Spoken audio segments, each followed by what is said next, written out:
Assalamualaikum warahmatullahi wabarakatuh.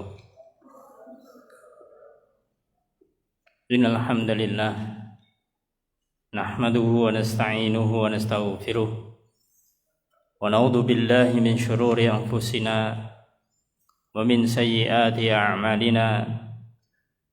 May yahdihillahu fala mudilla lahu wa may yudlil fala hadiya lahu. Asyhadu an la ilaha illallah wahdahu la syarika lah wa asyhadu anna Muhammadan abduhu wa rasuluh. Qala Allah ta'ala fi kitabihil karim, ya ayyuhalladzina amanu taqullaha haqqa tuqatih wa la tamutunna illa wa antum muslimun. Amma ba'du, fa inna astaqal hadithi kitabullah wa khairal hadi hadi Muhammadin sallallahu alaihi wasallam, syarrul umuri muhdatsatuha wa kullu muhdatsatin bid'ah wa kullu bid'atin dhalalah wa kullu dhalalatin finnar. Allahumma shalli ala Muhammad wa ala alihi wa ashabihi wa man tabi'ahum bi ihsanin ila yaumiddin. Ayyuhal ikhwah azani wa azakumullah, alhamdulillah. Puji syukur kita panjatkan kehadirat Allah Subhanahu wa taala atas segala nikmat Allah berikan kepada kita, khususnya di malam ini kita masih dimudahkan Allah taala untuk bisa selalu berusaha di atas ketaatan kepada Allah Subhanahu wa taala, yaitu dengan cara talabul ilm. Semoga niatan kita yang sudah selayaknya harus ikhlasun lillah, harus ikhlas karena Allah Subhanahu wa taala, dan kita landasi menuntut ilmu untuk mengikuti petunjuk Rasul sallallahu alaihi wasallam. Dengan dua landasan ini, ikhlas dan mutaba'ah, semoga amalan kita selalu mendapatkan ridha dan balasan Allah Subhanahu wa taala. Amin ya rabbal alamin.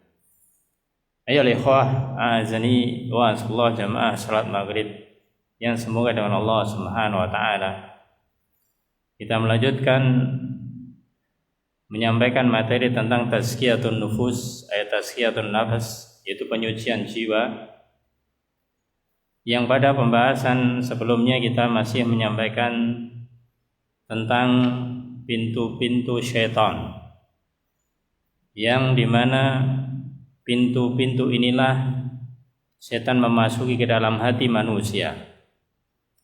Sudah 8 poin kita sampaikan, tinggal 2 poin yang kita sampaikan. Poin yang ke-9 yaitu tentang pintunya syaitan yang bisa masuk ke dalam hati manusia adalah melalui fanatik madhab, ta'assubul madhab, itu fanatik kepada madhahib atau madhab. Kemudian nanti yang terakhir adalah su'udzon, itu berprasangka buruk kepada orang lain. Yang ke-9 ya oleh ikhwah azani wa asallah, tentang fanatik madhab. Maka kenapa ini dimasukkan ke dalam salah satu pintunya syaitan yang masuk ke dalamnya? Karena dari istilah awal yaitu fanatik atau ta'assub, ini membuat seseorang itu tidak bisa membedakan, tidak bisa mendudukkan yang seperti seharusnya. Tidak bisa dia menempatkan mana yang hak, mana yang batil. Karena sudah terlanjur ta'assub, terlanjur fanatik, maka salah benar dia yang penting mengikuti itu. Maka inilah yang menjadi pintunya syaitan. Jadi seakan-akan seorang hamba ini digoda oleh syaitan ketika dia terjerumus ke dalam pintu ini, maka seakan-akan dia seorang yang memiliki yaitu kekuatan, memiliki keilmuan karena memiliki salah satu madhab yang dia pegang, nggak mau kepada yang lainnya. Padahal bisa saja dia memegangnya bukan karena ilmu. Kebanyakan bukan karena ilmu, tapi adalah karena hanya sekedar ikut-ikutan. Na'udzubillah. Oleh karena itu kita perlu tahu bahwasanya seseorang kadang-kadang ta'assubnya tidak hanya kepada madhab, tapi bahkan kepada individu, kepada seseorang. Kalau seseorang itu sudah, bahasa sekarangnya sudah ngefans, ya, sudah ngefans kepada seorang, bahkan seorang dai misalkan, ya seorang dai ketika dijadikan fans, maka bisa jadi apa saja yang didengarkan darinya diterima mentah-mentah. Benar salah pokoknya dia. Nah, ini adalah fanatik namanya ta'assub. Ini yang tidak dibolehkan. Nah, kita tidak membahas secara luas ya tentang fanatik madhab saja. Dan ini perlu nanti kita sampaikan kedudukannya bagaimana. Yang jelas ketika fanatik terhadap madhab ini kemudian dipegang oleh seseorang. Kalau madhab saya misalkan Syafi'i, maka saya tidak mau dari madhab yang lainnya. Kalau madhab saya Hambali, saya tidak mau dengan yang lainnya. Maliki tidak mau dengan yang lainnya. Hanafi tidak mau dengan yang lainnya. Ini namanya ta'assub, namanya fanatik. Oleh karena itu inilah celah pintu setan yang bisa masuk, khususnya kepada orang-orang yang bisa jadi dia itu memiliki ilmu ketika dia itu belajar tentang masalah bahasanya perbandingan madhab.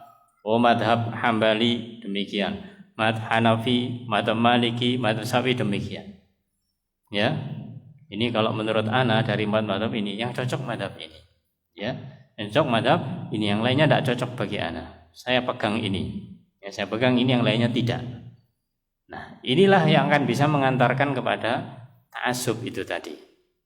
Oleh karena itu ya ikhwah azani wa azakumullah, mengenai masalah bahasanya yaitu menyandarkan atau intima, yaitu menisbatkan diri kepada suatu madhab, pada asalnya itu jaiz, pada asalnya itu boleh-boleh saja. Bahasa sekarang sah-sah saja. Kita menisbatkan diri bahwasanya kita adalah mengikuti madhab Syafi'i, madhab Hambali, boleh-boleh saja. Tapi semuanya harus bil ilm, harus dengan apa? Ilmu, ya. Oleh karena itu Allah berfirman, wala takfu ma laisa laka bihi ilmun inna sam'a wal basara wal fuada kullu ulaika kana anhu mas'ula. Maka kalian jangan memiliki sikap, jangan kalian memiliki pendapat ma laisa laka bihi ilmun, yang kamu tidak memiliki ilmunya. Oleh karena itu sudah masyhur para a'immah, misalkan Syekhul Islam Ibnu Taimiyah, beliau bahkan ada yang menjuluki yaitu Syekhul Islam Ibnu Taimiyah Al-Hambali. Beliau lebih condong kepada madhab Hambali. Kalau intima, kalau menyandarkan diri demikian, maka tidak ada masalah. Dan kita tahu bagaimanakah kapasitasnya, keilmuannya Syekhul Islam. Ketika beliau memilih yaitu bermadhab dengan madhab Hambali, bukan berarti kemudian hanya itu yang beliau tahu. Tapi semuanya diketahui dan beliau condong terhadap madhab tersebut. Nah, mungkin beda dengan kita ya. Nah, kita dari 4 madhab ini aja mungkin ya nggak tahu lah bahasanya begitu. Tahu pun cuma sedikit. Maka tidak pantas kalau misalkan kita kemudian menisbatkan pada salah satu madhab, kemudian kita tidak paham. Madhab yang kita jadikan intima, nisbat sendiri aja kadang tidak paham, apalagi kepada yang lainnya. Maka bagaimana sikap kita? Maka sikap kita adalah kita kembali kepada dalil. Kembali kepada dalil bahwasanya mana di antara pendapat-pendapat yang lain, pendapat-pendapat yang ada dari mazhab yang ada, ketika itu mengerucut kepada dalil, ya dalil mana yang mungkin lebih kuat satu dengan yang lainnya, ya kita ketika mendapatkan keterangan dari para imam, dari para imam, dari para ulama di bidangnya, ya kita mengikuti pendapat dalil tersebut. Oleh karena itu ya ikhwah azani wa azakumullah, maka di dalam menyandarkan diri kepada madhab, maka ini pada asalnya boleh, tapi bil ilmi, yaitu didasari dengan keilmuan, bukan didasari dengan yaitu hanya sekedar cocok-cocokan saja, tidak. Ayo ikhwah azani wa azakumullah, ada sebuah perkataan yang sangat bagus, yaitu perkataan dari Syekhul Islam Ibnu Taimiyah yang terkait dengan hal ini. Bahwasanya beliau mengatakan, barang siapa yang berkata wajib taklid kepada orang tertentu selain Rasul sallallahu alaihi wasallam. Jadi kalau ada orang yang mengatakan bahwasanya wajib taklid kepada seorang tertentu termasuk pada madhab selain Rasul sallallahu alaihi wasallam, maka beliau mengatakan dia harus diminta untuk bertaubat. Karena dia mengatakan wajib untuk yaitu taklid kepada seseorang selain Rasul sallallahu alaihi wasallam, maka dia diminta untuk bertaubat. Jika dia tidak mau, beliau mengatakan maka dia dihukum bahkan dengan hukuman mati. Tentunya pemerintah. Karena tidak ada seorang pun yang wajib diikuti kecuali Rasul sallallahu alaihi wasallam. Adapun selain beliau, selain Rasul sallallahu alaihi wasallam, maka dari kalangan imam mujtahidin, maka kita bisa mengambil pendapat yang sesuai dengan sunnah Rasul sallallahu alaihi wasallam. Kalau misalkan sesuai, maka itu diambil. Kalau memang tidak sesuai, ya tidak diambil. Kemudian ada perkataan yang subhanallah, perkataan yang sangat indah dari seorang ulama mutakhirin, itu Syekh Sulaiman bin Salimullah Ar-Ruhaili hafizallahu taala, ketika beliau menyampaikan tentang yaitu bagaimanakah mendudukkan, bagaimanakah kita berpendapat tentang 4 madhab ini.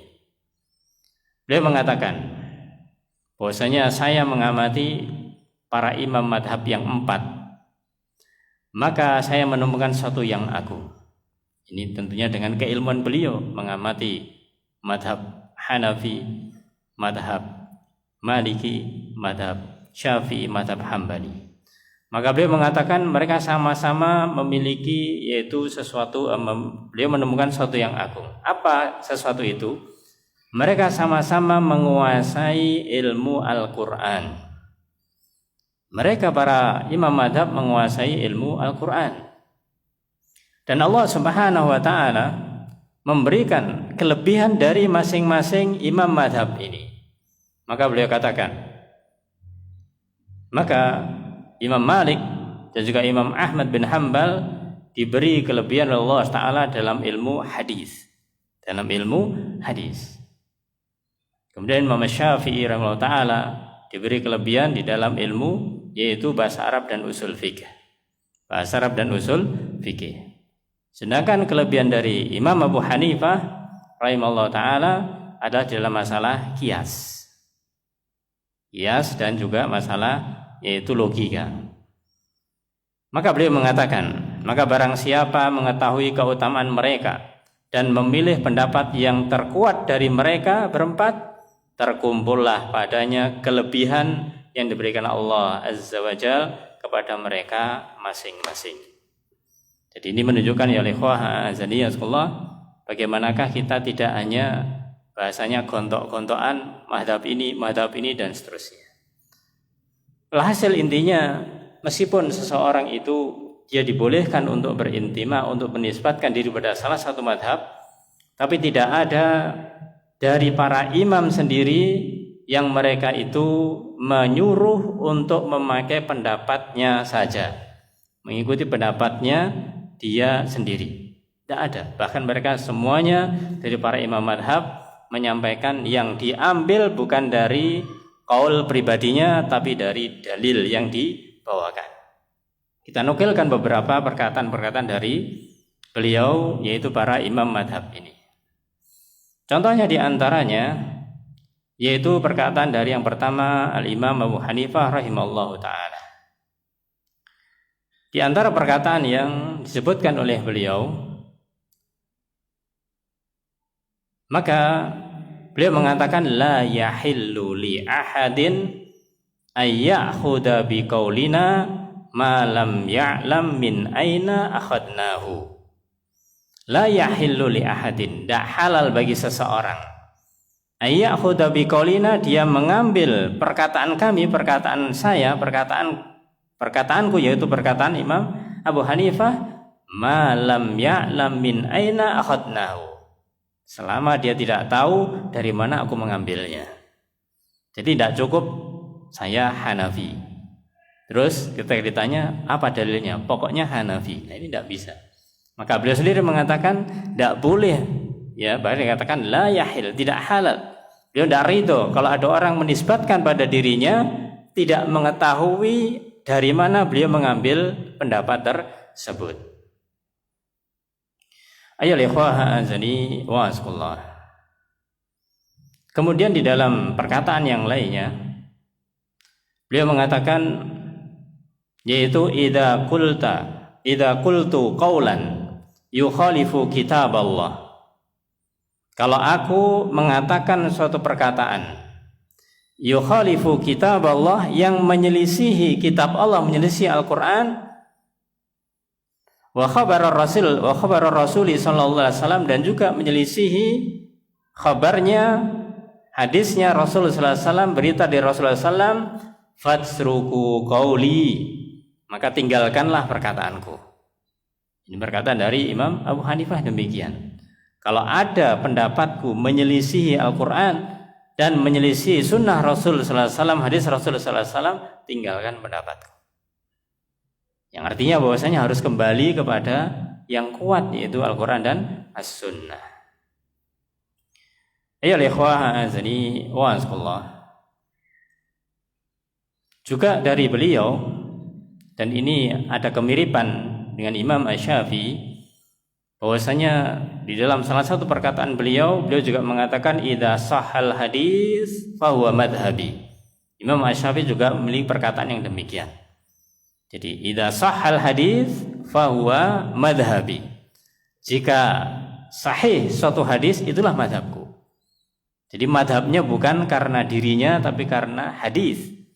Kalau hadis itu sahih, itulah madhabnya, meskipun bukan dari dirinya. Nah, maka di sini menunjukkan bagaimanakah imam itu sendiri tidaklah mereka mengajak untuk mengambil pendapatnya kecuali dengan dalil. Kemudian yang kedua, ya ikhwah azani wa asqullah, dari Imam Malik rahimallahu taala, dalam satu perkataan yang dimana kita itu sering mendengarkan perkataan ini. Beliau mengatakan laisa ahadun ba'dan nabi sallallahu alaihi wasallam illa wa yu'khadhu bin qawlihi wa yutraku illa nabi sallallahu alaihi wasallam. Tidak ada seorang pun setelah Nabi Muhammad sallallahu alaihi wasallam melainkan dia itu diambil dari perkataannya atau ditinggalkan, kecuali Nabi Muhammad sallallahu alaihi wasallam. Artinya kalau misalkan Imam Malik memberikan satu statement, pernyataan, pendapat dan yang lainnya, maka bisa diambil dan bisa ditinggalkan. Kalau memang itu sesuai dengan hadis Rasulullah SAW, diambil. Kalau tidak sesuai maka ditinggalkan. Maka dari itu ya ikhwah azani wa asqullah. Di dalam perkataan yang kedua yang disebutkan oleh beliau Imam Malik rahimahullah ta'ala, beliau mengatakan innama ana basyarun, aku ini hanyalah manusia biasa. Ukhti'u wa usib, aku bisa salah dan bisa benar, namanya manusia, bisa salah dan bisa benar. Fanduru fi ra'i, maka lihatlah dari pendapatku. Lihatlah dari pendapat-pendapatku, fakullu ma wafaqal kitab wa sunnata fakhudu. Maka lihatlah pendapatku, maka apa saja yang itu sesuai dengan Alkitab dan As-Sunnah ambil. Jadi bukan karena perkataan beliau sendiri, tapi kalau perkataannya sesuai dengan Al-Quran dan As-Sunnah ambil. Wa kullu ma lam yuwafiqil kitab wa sunnah, dan apa yang tidak sesuai dengan Al-Quran dan As-Sunnah fatsruku, tinggalkan. Maka tinggalkan.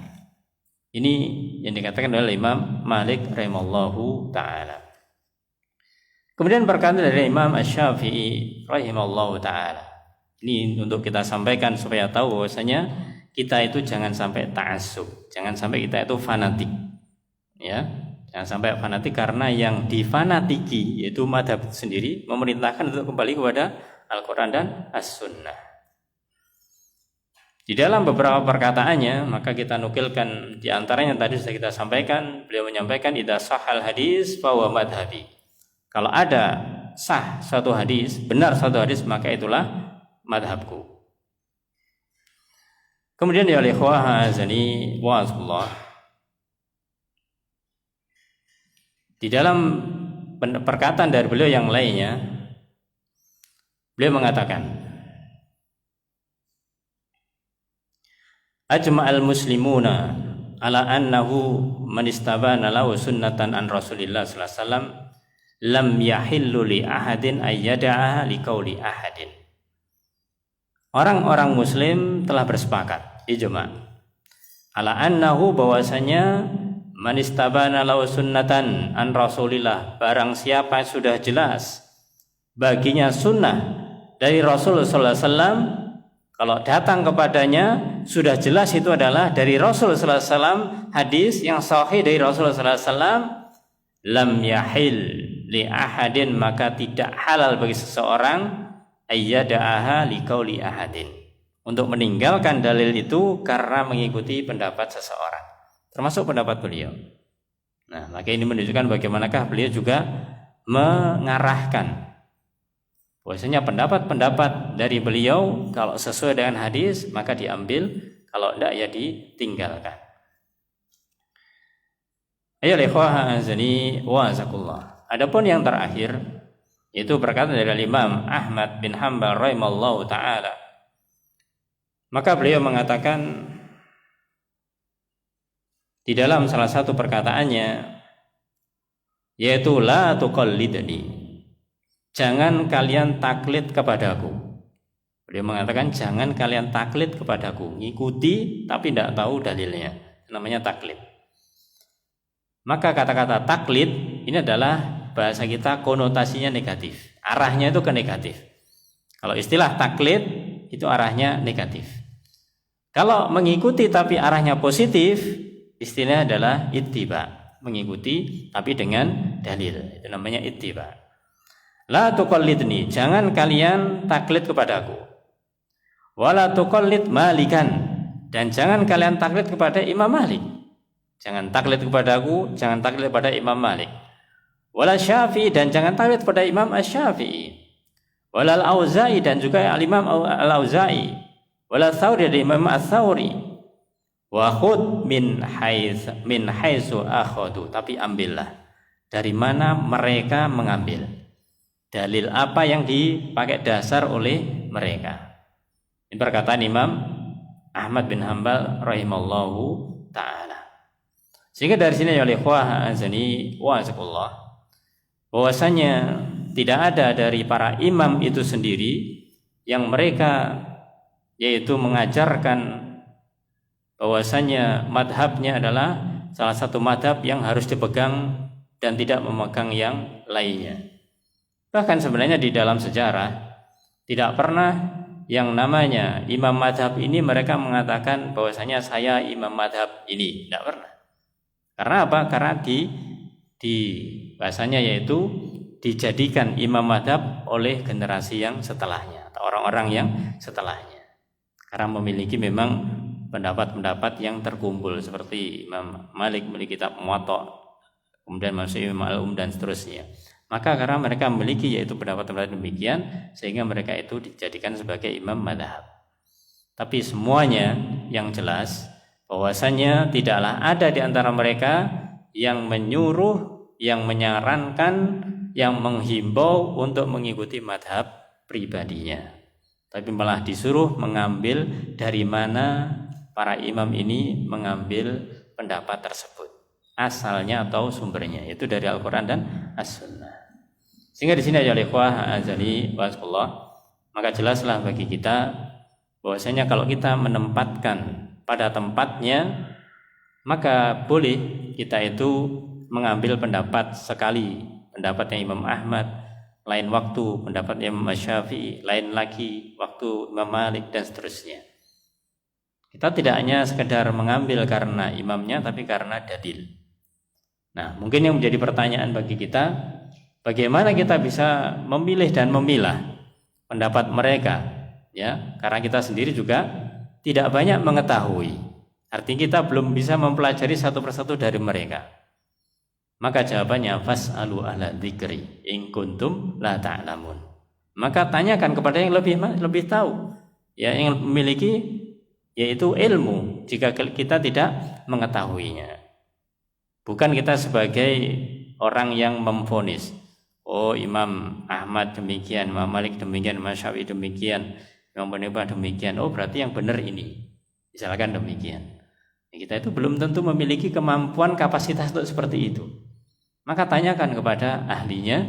Ya, ketika kita mengambil salah satu pendapat dari yang ada, itu bukan berarti kemudian itu pendapat yang pasti benar itu saja. Bisa jadi memang karena ada perselisihan. Dan sebenarnya bisa jadi satu. Oleh karena itu maka disinilah penting bagi kita untuk belajar. Dan kemudian yang perlu kita tekankan yang awal tadi, bahwasanya para imam atau para ulama yang mereka itu menisbatkan kepada salah satu mazhab tertentu, tidaklah mereka menisbatkan kecuali dengan keilmuannya, jadi dengan memiliki ilmu. Adapun kita insya Allah ya belum, ya kita insya Allah belum bisa untuk memilih salah satu madhab dengan keilmuan kita. Karena apa? Ya karena mungkin dari sisi persyaratan untuk bisa kita memilih salah satu madhab itu kita masih jauh. Oleh karena itu maka kembalilah kepada Al-Quran dan As-Sunnah, yang dimana ini juga menjadi dasar dari para a'imah yang ada. Wallahu a'lam bishawab. Maka itulah yang terkait dengan imam madhab, yang dimana kita itu dibolehkan untuk mengambil salah satu madhab, akan tetapi kita itu jangan fanatik, jangan ta'assub kepada madhab tertentu. Karena pada kenyataannya pun tidak ada orang yang dia itu ketika mengambil salah satu pendapat madhab kemudian dia hanya itu saja, tidak memakai yang lain. Tidak jauh-jauh seperti orang di negeri kita di Indonesia yang rata-rata mengatakan yaitu madhabnya Asy-Syafi'i.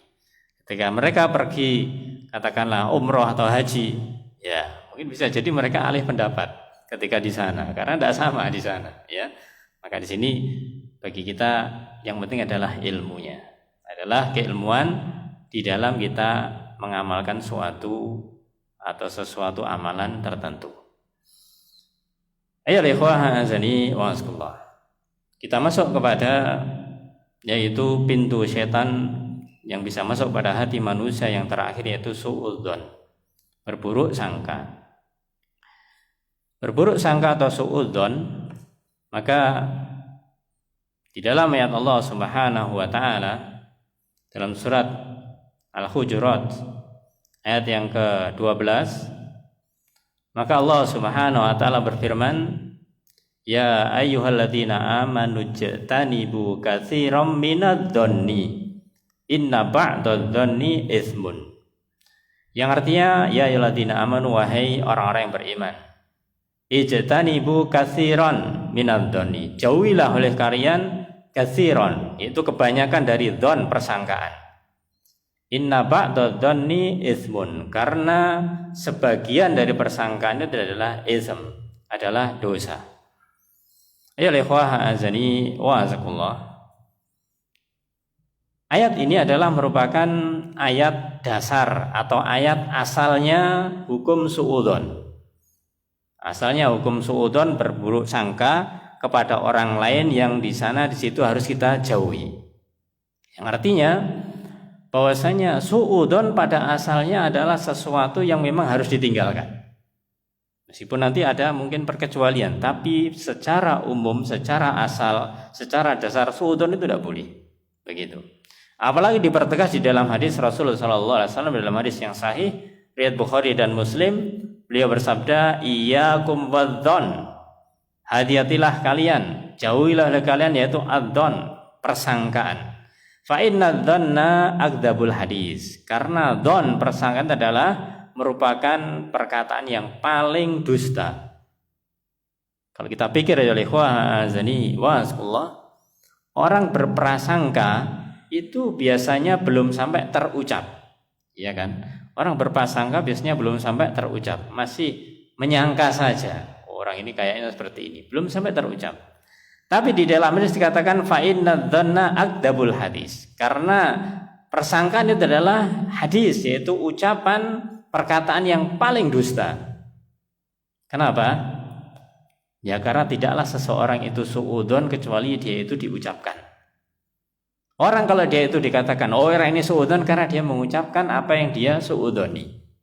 Kalau dia suudzon di dalam hati, siapa yang tahu? Nggak ada yang tahu kan? Kita misalkan suudzon kepada orang lain, kita diam saja, tidak ada orang yang tahu. Ya, berarti belum menjadi suatu amalan, Maka dikatakan akdzabul hadis, yaitu ucapan yang paling dusta karena ini diikuti persangkaan yang tadinya itu masih ada di dalam katakanlah pikiran, belum sampai keluar dari lisan. Ini rata-rata ke orang suudzon itu dilanjutkan dengan yang namanya ucapan. Maka dikatakan yaitu fa innadz dzanna akdzabul hadis. Makanya persangka itu adalah merupakan perkataan yang paling dusta. Ayyuhal ikhwah azani wa azakullah. Maka inilah di antara hukum, ya. Hukum asalnya dari yang namanya dzon, persangkaan, itu adalah tidak dibolehkan atau haram. Baik. Terkait dengan suudzon ini, maka persangkaan atau suudzon, setelah kita mengetahui bahwa ini adalah sesuatu yang tidak dibolehkan, maka selayaknya bagi kita jangan sampai untuk melakukannya. Ya, meskipun mungkin ada seseorang mengatakan saya suudzon tapi ternyata benar. Ya, dia mengatakan loh suudzon saya itu loh terbukti, misalkan demikian. Bukan masalah terbuktinya, tapi masalah suudzonnya ini yang tidak benar. Ya, tapi di dalam pembahasan masalah detail atau tafsil daripada suudzon ini ada beberapa pembahasan. Maka kita sampaikan ada persangkaan buruk yang dimana itu dibolehkan. Ada suudzon yang dibolehkan. Dalilnya juga kembali kepada ayat yang kita baca. Di dalam surat Al-Hujurat ayat 12 tadi, Allah berfirman, ya ayyuhalladzina amanu ijtanibu katsiran minadh-dhonni inna ba'dadh-dhonni ismun. Di akhir ayat dikatakan inna ba'dadh-dhonni ismun. Sesungguhnya sebagian dari dzon, sebagian dari persangkaan itu adalah dosa. Maka dikatakan oleh Al-Imam As-Sa'di dalam tafsirnya, maka beliau mengatakan Allah Subhanahu wa taala itu melarang terhadap kaum mukminin, orang yang beriman itu untuk berprasangka buruk. Ya, dan ini adalah sebagian besar katsiron. Akan tetapi ketika dia dikatakan inna ba'dadh-dhonni ismun, maka beliau mengatakan sesungguhnya sebagian persangkaan adalah dosa, yaitu persangkaan yang tidak sesuai dengan fakta dan bukti. Yang artinya kalau ada orang berprasangka ternyata ada fakta dan bukti, maka ini berarti sebaliknya dibolehkan. Nah, penjelasan dari yaitu Syekh As-Sa'di rahimahullah ta'ala dijelaskan berikutnya yaitu oleh Syekh bin Baz rahimahullah ta'ala. Dia mengatakan terkait dengan suudzon yang dibolehkan ini. Maka beliau mengatakan fal wajibu 'alal muslimi alla yusi'adh-dhon bi akhihil muslim illa bidalil. Maka wajib bagi orang Islam, wajib bagi setiap orang Islam itu alla yusi'adh-dhon, tidak boleh suudzon. Jadi pada asalnya tidak boleh suudzon bi akhi terhadap saudaranya al muslim yang lainnya, terhadap muslim yang lainnya. Berarti suudzon sesama muslim tidak boleh. Nah, kalau kepada orang kafir bagaimana? Dari perkataan ini berarti orang kafir di luar ini. Illa bidalilin, kecuali dengan dalil. Artinya apa? Berarti boleh suudzon kepada sesama muslim kalau ada dalilnya. Kalau ada bukti-buktinya. Maka beliau mengatakan berikutnya fala yajuzu lahu ayyatashakkaka fi akhihi aw yusi bihi dzan illa idza ra'ala amaratin tadullu ala su'id dzanni fala haraj.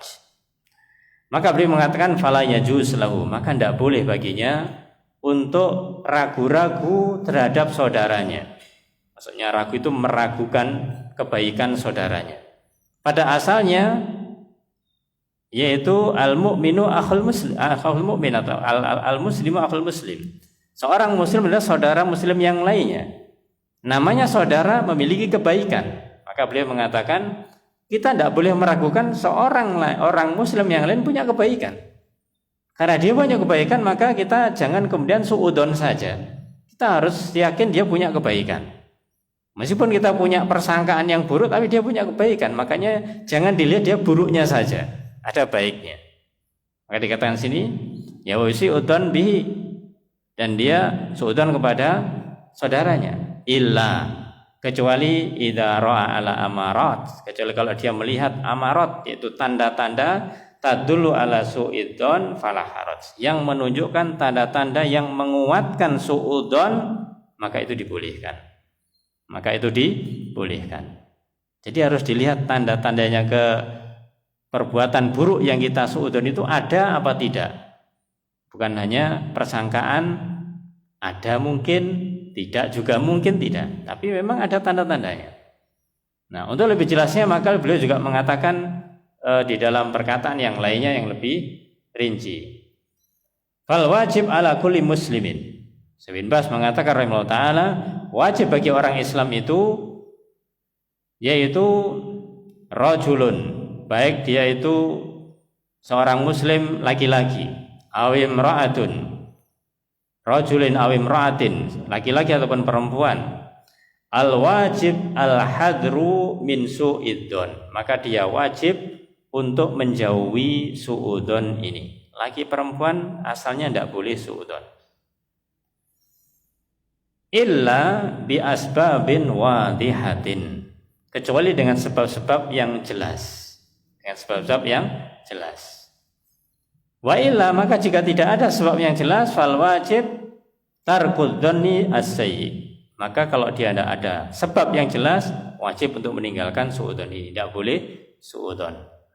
La bil mar'ati, baik itu suudzon kepada mar'ah, wanita, maksudnya kepada istrinya, wala bil zauj, atau kepada suaminya, wala bil aulad, atau kepada anak-anaknya, wala bi akhi zauj, atau kepada saudara suaminya, wala bi abi, atau ayahnya suaminya, wala bi ghairi dzalik, atau kepada orang lain. Maka beliau mengatakan al wajib husnudzon billah, maka yang wajib adalah husnudzon, berbaik sangka kepada Allah. Wa husnudzon bi akhikal muslim, dan husnudzon kepada saudara kamu yang Islam. Au bi ukhtikal muslimah, atau saudara perempuan yang muslimah. Wa alla tusi'adzon, dan jangan kalian itu suudzon illa bi asbabin wadihatin, kecuali kalau ada sebab yang wadihah, yang jelas tujibut tuhmah, yang itu memang mewajibkan untuk menuduh suudzon itu. Wa illa, jika tidak, fal aslu al bara'atu wassalamah, jika tidak ada bukti yang kuat, maka pada asalnya harus berlepas diri, harus menjauh, dan harus membawa keselamatan, artinya tidak suudzon kepada orang lain. Ayo ikhwah azani wa azkullah. Mungkin sebagai contoh konkretnya, bagaimanakah kita boleh suudzon kepada seseorang? Maka misalkan kita itu sedang berada di tempat parkir, baru memarkir sepeda misalkan. Di tempat parkir itu pula ada orang yang kita melihatnya, dia membuka sepeda yang lain dengan paksa. Ya, apakah itu dengan kunci apa namanya itu?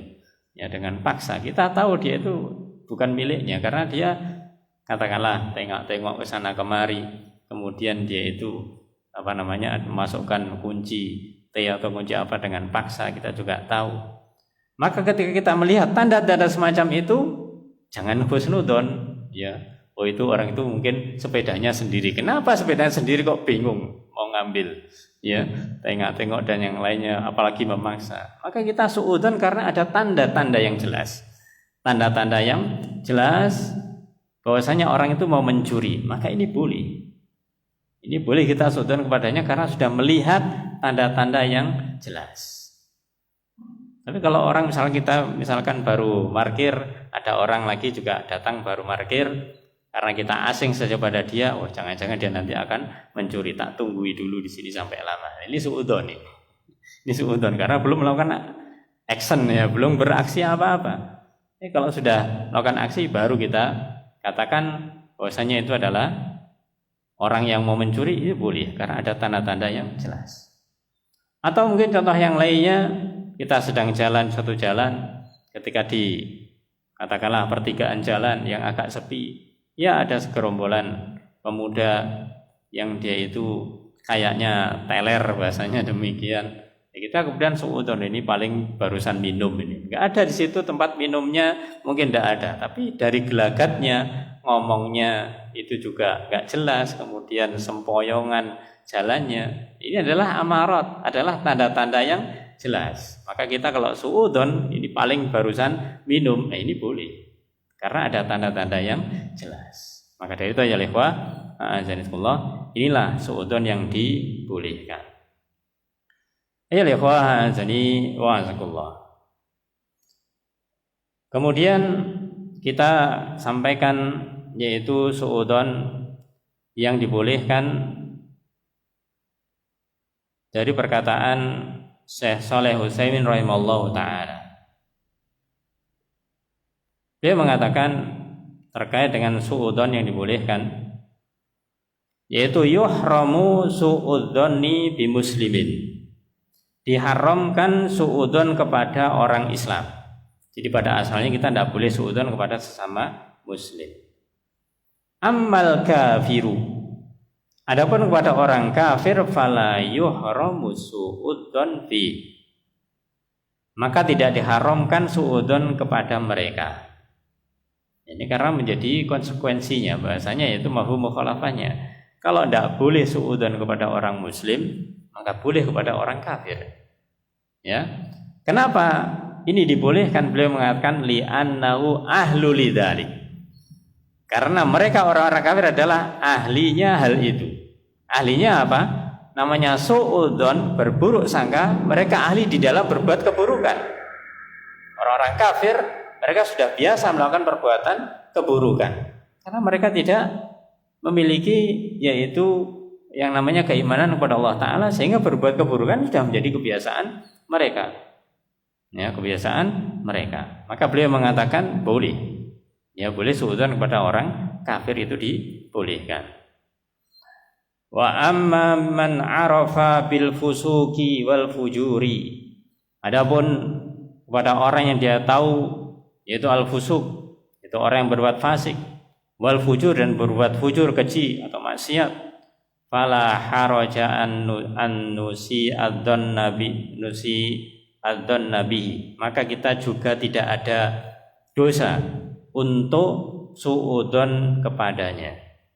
Kalau kita melihat seseorang jelas-jelas dia itu adalah orang yang suka berbuat dosa, tadi misalkan sukanya minum khamr, kita suudzon kepadanya karena memang ada amarat, ada tanda-tandanya itu, dan berbuat kemaksiatan yang lainnya.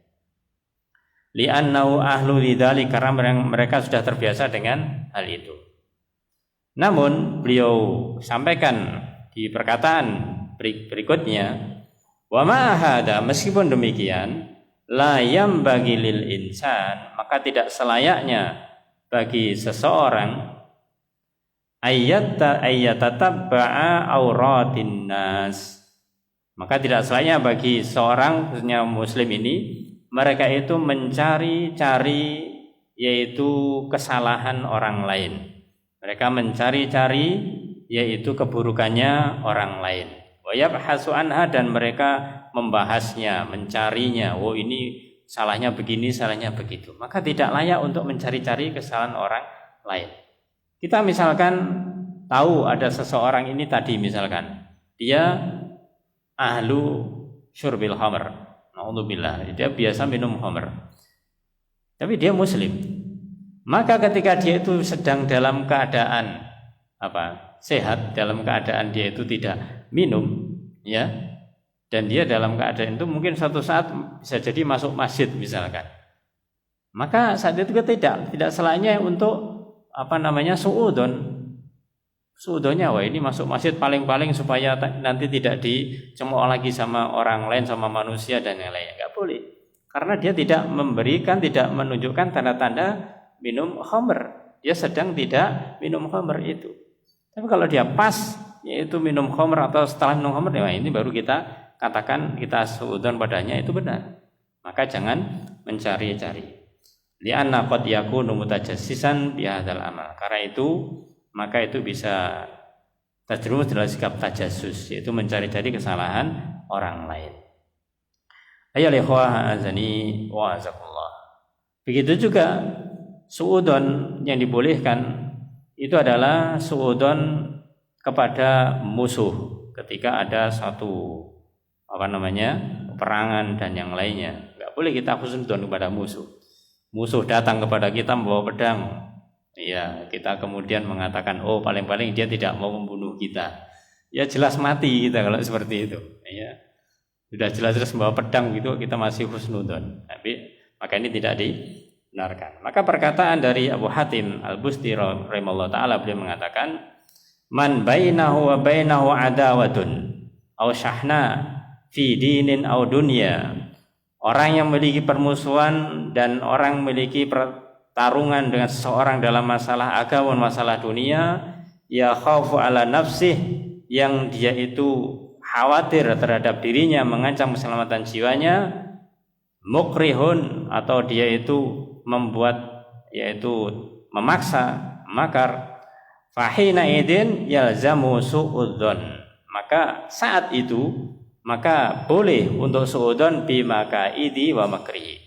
Maka kita boleh suudzon terhadap tipu daya dan juga makarnya. Ya, li alla yusadifu ala ghirratin bimakrihin fayahlikuhu. Karena kalau tidak, maka dia akan, kata seseorang akan bisa dikejutkan dengan tipu daya musuh ini dan kemudian kita bisa binasa. Makanya kalau dengan kondisi yang demikian ini, apalagi dalam pertempuran, peperangan dan yang lainnya, maka kalau melihat musuh ya suudzon, ya tidak husnudzon, tapi suudzon. Ya, maka dari itu ini adalah suudzon yang dibolehkan. Akan tetapi kembali kepada awal, bahwasanya yang namanya suudzon ini pada asalnya adalah dilarang, adalah tidak dibolehkan. Jadi karena dikatakan dalam ayat ijtanibu katsiron minadh-dhonni, jauhilah kalian itu banyak dari adzon, dari persangkaan. Inna ba'dadh-dhonni ismun, karena sesungguhnya sebagian dhon itu adalah dosa. Di dalam ayat ini seakan-akan dijelaskan bahwasanya di awal dijelaskan mayoritas, aksar atau kasir, tapi di akhir dikatakan ba'dha, sebagian. Maka ini untuk menunjukkan bahwasanya ada yang suudzon itu dibolehkan, tapi secara hukum asalnya suudzon itu dilarang.